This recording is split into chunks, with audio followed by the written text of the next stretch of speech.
Good afternoon.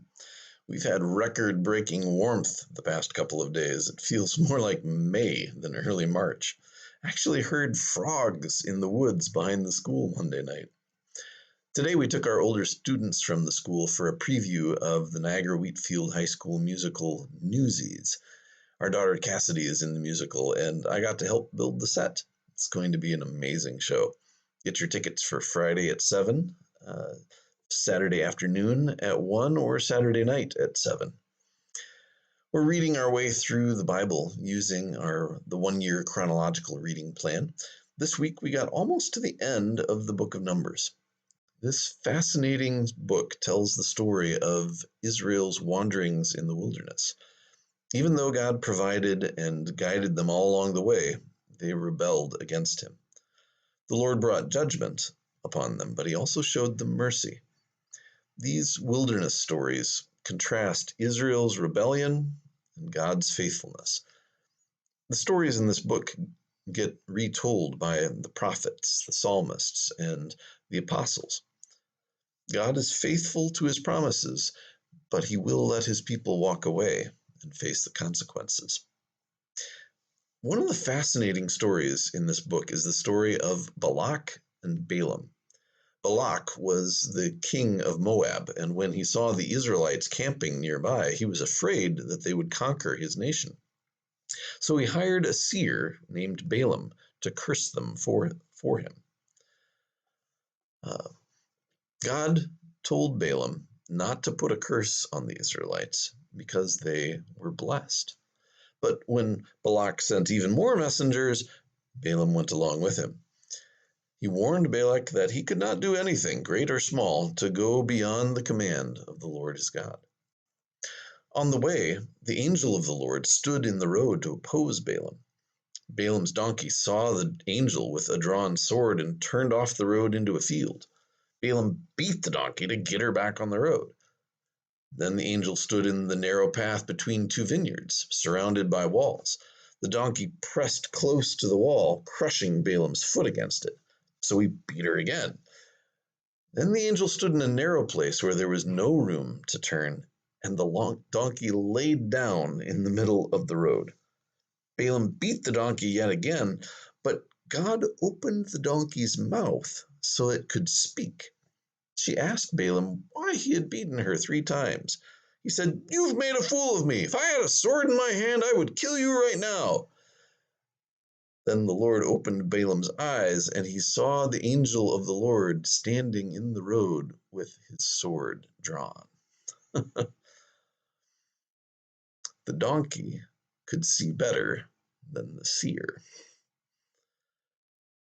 The angel told Balaam to go with Balak, but to do only what God told him to say.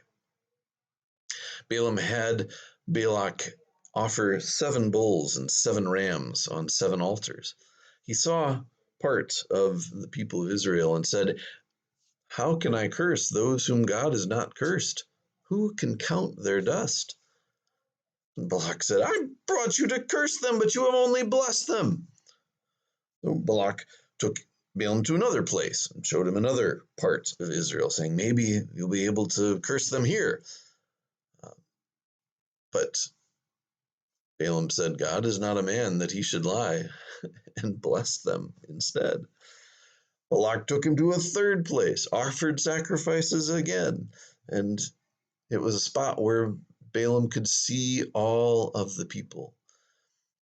And he announced a blessing over them, and even that out of them would come a star and a scepter, one who would rule over all the nations. At the end of Genesis, Judah is described as the tribe of Judah is described as the one who has the star and the scepter. And later, that points towards David and then to Jesus. In Genesis 12, God had promised Abraham that he would bless those who blessed him and curse those who cursed him. All of his descendants would be blessed so that they could be a blessing to the world. In the plains of Moab, the Israelites didn't even know that God was protecting them in the valley while someone was trying to curse them up in the hills.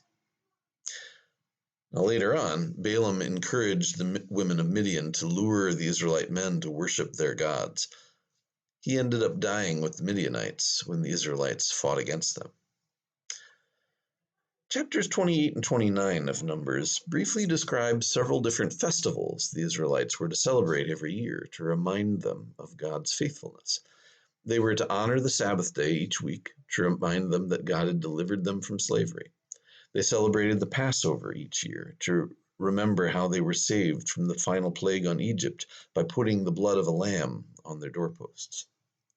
50 days later was the Feast of Weeks, a harvest celebration where they offered their first fruits of their crops to the Lord. And next came the Feast of Trumpets and the Day of Atonement, followed by the Feast of Tabernacles, where they lived in shelters to remind themselves of their years of wandering in the wilderness. Every one of these festivals tells the story of the Israelite nation, but also points toward the Messiah. Jesus is the true Passover lamb whose blood delivers from death and takes away the sin of the world. 50 days after he was raised from the dead came the Feast of Weeks, or Pentecost, which means 50. On that day, the Holy Spirit brought 3,000 people to faith. A new harvest had begun.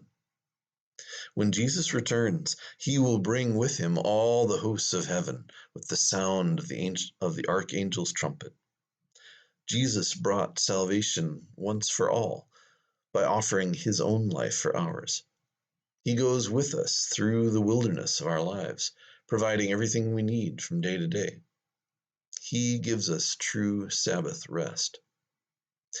As Christians, we worship on the 8th day, the day Jesus was raised from the dead. Sunday is the beginning of the new week that looks forward to the new creation that Jesus will bring. By the end of Numbers, the entire generation who came out of Egypt had died in the wilderness. Moses had a census of the people taken again. God promised to give them victory over their enemies and allow some of the tribes to settle on the east side of the Jordan. They were poised and ready to enter the promised land. Moses knew that he would not be able to enter the promised land himself, so he reminded the Israelites of all the ways that God had provided for and carried them through the wilderness. The book of Deuteronomy, which we will start later this week, contains Moses' final words to the people. Deuteronomy means second law because in it, Moses explained God's law to the people, showing them how God wanted them to order their lives. Moses called them to be faithful to the covenant God made with them. When we read these laws today, we shouldn't compare them with modern laws, but with the laws of Israel's neighbors at the time. Throughout the book, we see that God was calling Israel to a higher level of justice and love. As we read the laws today, we can discern the core principle lying underneath each law, which helps us apply it to our own lives. Well, have a great week. I hope to see you in worship tonight at 7 o'clock, where we have worship in the school gym with a meal beforehand at 6 o'clock as we continue our Lenten series, Christ on Trial. And then on Sunday, we have worship as usual at 8:30 and 11 o'clock with Sunday school and adult class in the middle at 9:45.